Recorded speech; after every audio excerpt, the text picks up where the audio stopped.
Plant-based diet, India. When we talk about a plant-based diet in India, to Indians, the first reaction we get is, what? I've never even heard of that. Well, if this is the first time you're hearing about a whole food plant-based diet, you're not alone. But the interesting thing is, if you translate it to an Indian language, it becomes so much easier to understand. In fact, this is something you've probably known all your life. Whole food is Sampurna Ahara and plant-based diet is Sasyahara or Shakhahara.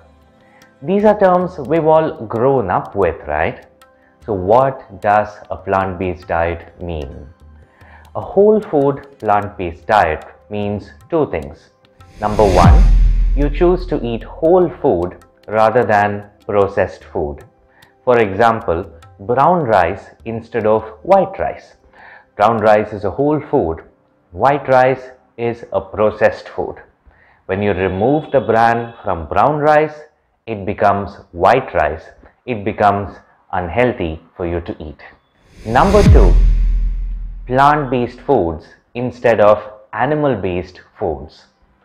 That's more of fruits and vegetables, dals, pulses and legumes, whole grains, nuts, seeds, herbs, spices and even mushrooms instead of eating meat, fish, eggs or dairy products like milk, curds, cheese, yogurt, paneer, butter, buttermilk or ghee. But aren't some of these foods part of our traditional diet? If you go back in India about 70-80 years back, research studies that were conducted in the 1930s and the 1940s say that most Indians eat almost completely a whole food plant-based diet. In 1936, a study was published in Calcutta, but they found that the Indians in Calcutta eat less than 1/5 the amount of animal protein as the British did, very little oil and processed foods, and almost entirely no dairy products at all. Similar studies have been conducted all over India in various parts. They all find something very similar. Most Indians used to eat a largely whole food plant-based diet until recently.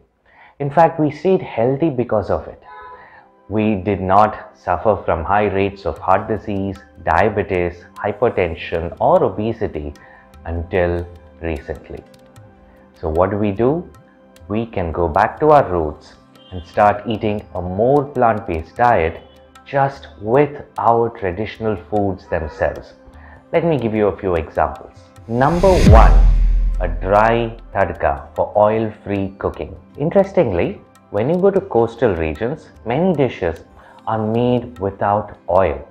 They use plenty of nuts like coconuts to make their food, but the tadka or the ograne or the talipu or the chonk, the tempering or seasoning that you do with oil may be missing in many of those recipes.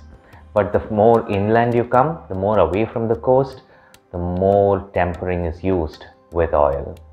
This is because traditionally coconuts were easily available in the coastal areas and they were not easily available in the more inland areas. So you would have nuts only a few months in the year.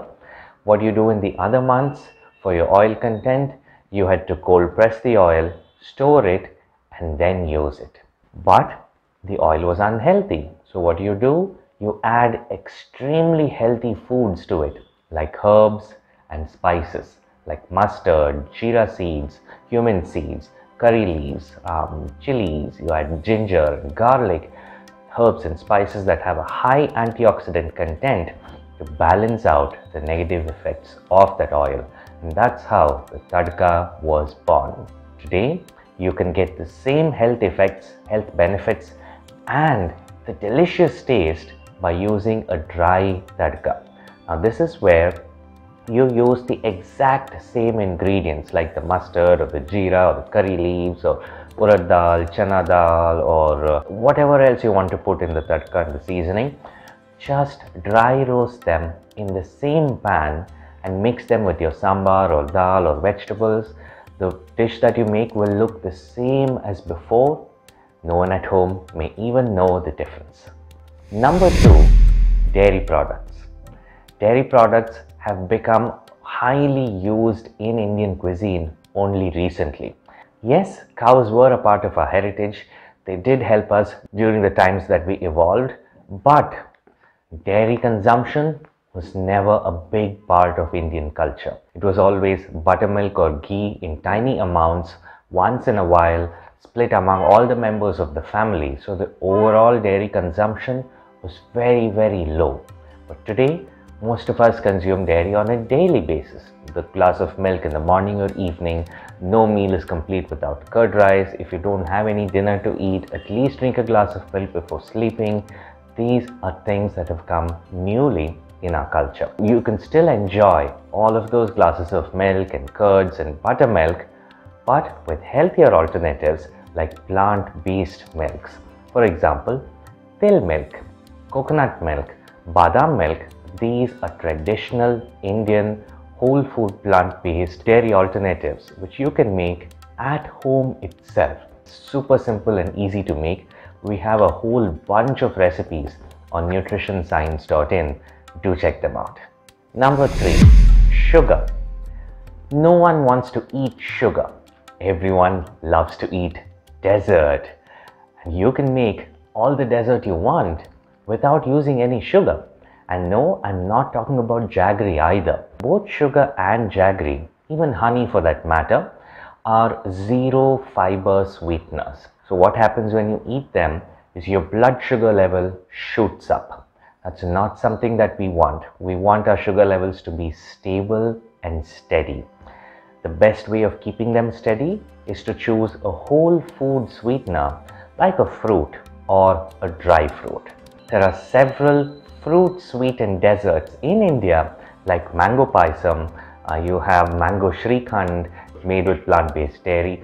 You have jackfruit appams, jackfruit kadboos, jackfruit dosa. You have banana appam. You have pineapple kesari bath. There's pineapple gujju.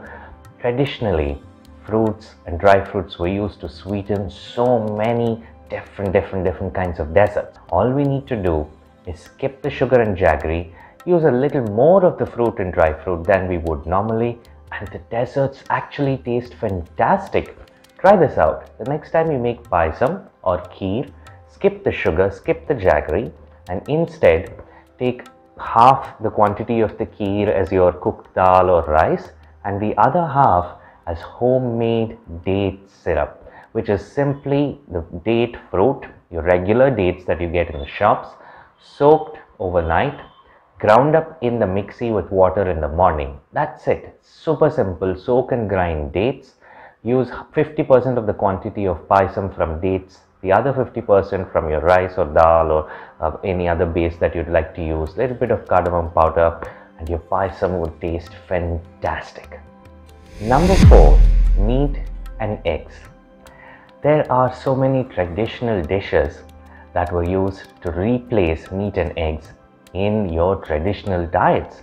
For example, there is dhokar dalna, there is vada, which are all dishes that were invented to replace meat. There are raw jackfruit biryani, there's raw jackfruit curries, there are yam curries that taste like fish curries. There is a wide range of traditional Indian mock meat alternatives, if you'd like to call them, made with vegetables that tastes fantastic and that are absolutely healthy for you.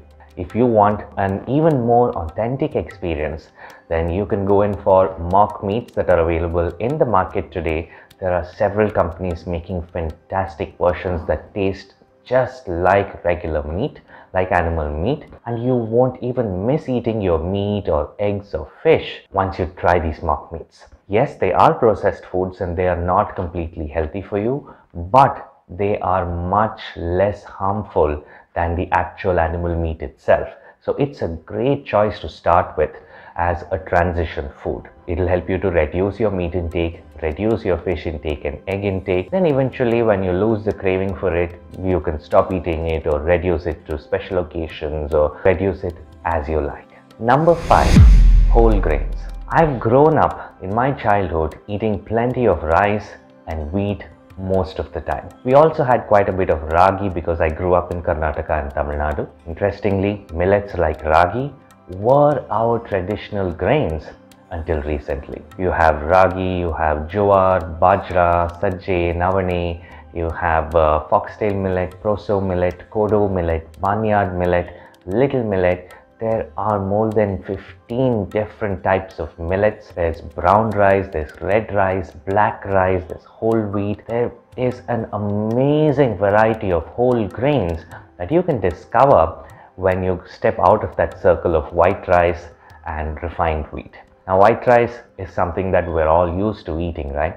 It is soft, it's easy to eat, it goes well with anything, but it's actually quite tasteless, which is something you don't really realize until you shift to a whole grain. And when you start eating brown rice, it has a delicious nutty flavor that's missing in white rice.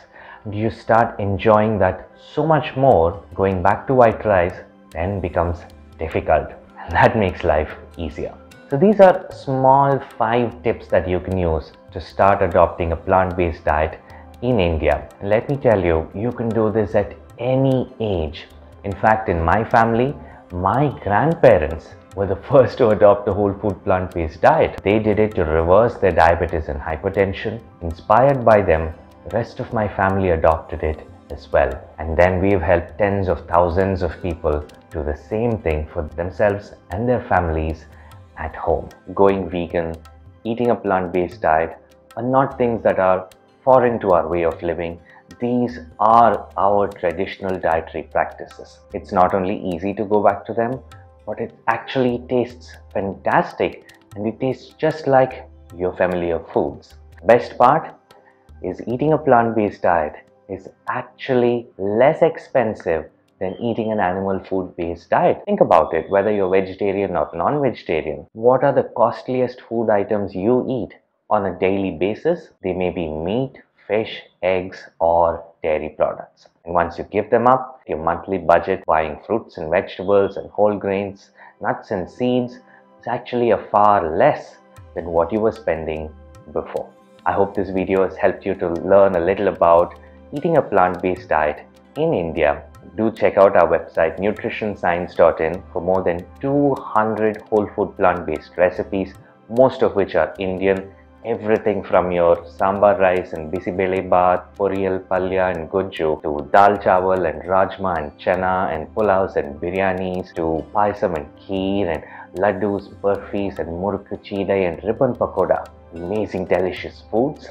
And if you want to order these foods and get them home delivered, please check out sampurnaahara.com, our whole food plant-based kitchen, where you can simply order healthy foods that are 100% whole food plant-based, get them home delivered, and enjoy a better, a healthier, longer life with your loved ones. Be blessed.